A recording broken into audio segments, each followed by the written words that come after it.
felt like I had a sense of duty to make sure that the stories of these people were well represented and portrayed with a lot of humanity and dignity, like as much as I could muster, because we're talking about, it's kind of historical fiction, but we're talking about very real men and a very real thing that happened in their lives.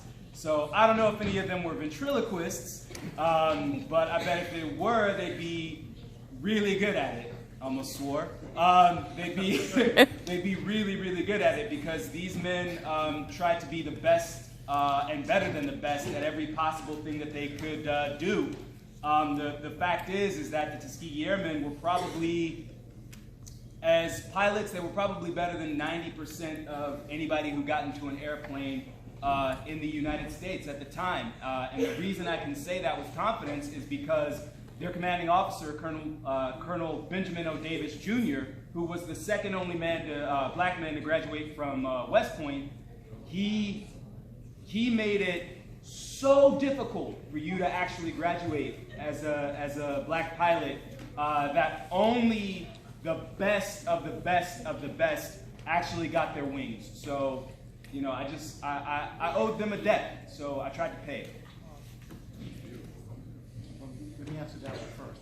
My name is Thomas again, and it's an honor for me to portray the role of Leon in lots of ways, as what he was saying, because it's based on history.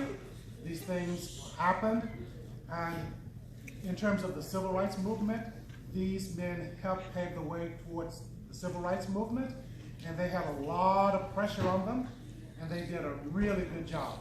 So it makes me feel honored to portray one of them. It's difficult because it's kind of hard to step back into that time where everything is segregated, everything is so different, because it's not the way it is as much anymore. And so it's a little bit painful to step back into there and be in that space where when the two white officers come in, like, it's such a shock to us, and needing to feel that shock honestly every night is difficult. It's like it's hard to be put in that place every night and have to dig your way out of it. But it's really rewarding to do it for all of you guys. Yeah, same. It's fun and difficult. It has it's a balance. Because in this play you hear the word colored a lot. That was popular in 1944. But I will tell you, I was at a party in 2015, it was called Colored. And so to go back in that time, but then to also know that in this time you may still hear that. You may still experience that. Only difference is I was sitting next to my white friend.